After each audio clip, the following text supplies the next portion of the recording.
Kohe-kohe on käes see hetk, kui lõpetame sirgel seljal Tartu Kristliku Põhikooli ning meie sülle pannakse lademates lilli. Ma ei suuda uskudagi, et olen koolis õppinud juba 9 aastat. Aeg on lennanud linnutiivul.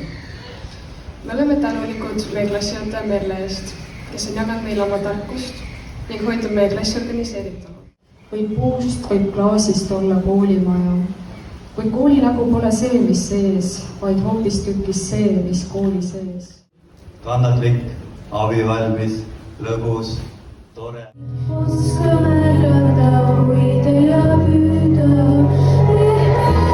Siis tulegi aitaks.